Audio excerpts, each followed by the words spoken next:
Hello students, जैसे कि आपको पता है कि एकेडमिक आइल्स में 2 टास्क होते हैं, जिसमें टास्क 1 एक इमेज होता है, इसको हम रिपोर्ट राइटिंग भी कहते हैं। तो ये इमेज कोई भी ग्राफ हो सकता है, जैसे बार, लाइन, पाई चार्ट, टेबल या कोई भी मैन्युफैक्चरिंग प्रोसेस जिसे हम फ्लो चार्ट भी बोलते हैं। तो हो सकता है इसके अलावा कोई मैप भी आपको मिले, इस मैप में भी कोई पार्क, बिल्डिंग, सिटी हो सकता है। तो इस टाइप के मैप में आपको 2 इमेजेस मिलती हैं, जिसमें past to present, present to future या पास्ट टू फ्यूचर कंपैरिजन हो सकता है। तो ये तो था types of images in task 1। अब देखते हैं कि टास्क 1 को हम कैसे लिखते हैं। तो today I am going to give you useful tips for writing task 1। IELTS academic task 1 is always an image of various types. It can be a bar chart, table chart, pie chart, process chart or a map, and it can be a comparison also. तो सबसे पहले आपको task 1 जो कि एक image है उसको observe करना है, and you have to notice the differences and compare the facts given here. Now divide writing into separate paragraphs: introduction, body passage and overview. इसमें आपको एक चॉइस रहती है कि या तो आप ओवरव्यू को इंट्रोडक्शन के बाद ले सकते हैं या फिर बॉडी पैसेज के बाद लिख सकते हैं। So always start writing task 1 with a paraphrase introduction. Means जो भी क्वेश्चन आपको मिला है या जो भी क्वेश्चन आपको दिया गया है उसको पैराफ्रेज करना है।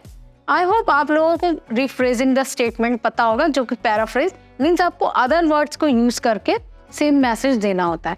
आपका इंट्रोडक्शन 1 या 2 सेंटेंसेस में कंप्लीट हो जाना चाहिए। यहाँ आपको ये बात याद रखनी है कि क्वेश्चन को कॉपी नहीं करना है एनी हाउ। ओके, अब इंट्रोडक्शन के बाद आता है ओवरव्यू। ये ओवरव्यू आपके ग्राफ को ओवरऑल डिस्क्राइब करता है। ये आप या तो just after introduction paragraph start कर सकते हैं या बॉडी पैसेज के राइट आफ्टर दे सकते हैं।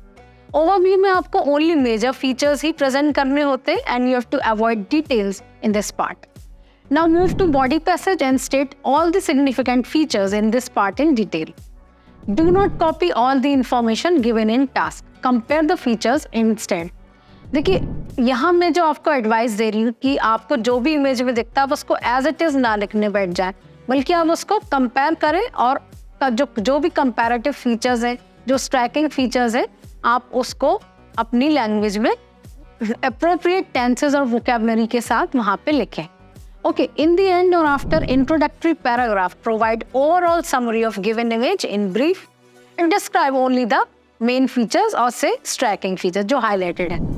And see, end में मैं आपको ये बात और ध्यान दिलाना चाहूँगी कि कई लोग इस टास्क को 20 मिनट्स में कंप्लीट कर ही नहीं पाते हैं। तो प्लीज़ आप लोग प्रैक्टिस करिए और 20 मिनट्स में टाइम के अकॉर्डिंग इस टास्क को फिनिश करिए, and that too within 150 words. अगर आपके 160, 160, 70 भी हो जाते हैं तो नो प्रॉब्लम। एंड यस, एक बहुत ज़रूरी बात जो आपको ध्यान रखनी है, आप इस पे एप्रोप्रिएट टेंसेस और वोकैबुलरी का ही यूज़ करें। देखिए, अलग अलग टाइप के ग्राफ के लिए अलग अलग वोकैबुलरी यूज़ होती है। ओके, तो स्टूडेंट्स प्लीज़ आप इसका ध्यान रखिए। Thank you so much, and further assistance के लिए प्लीज़ यहाँ जो नंबर्स दिए गए हैं उन पर आप कॉल करिए। Thank you so much.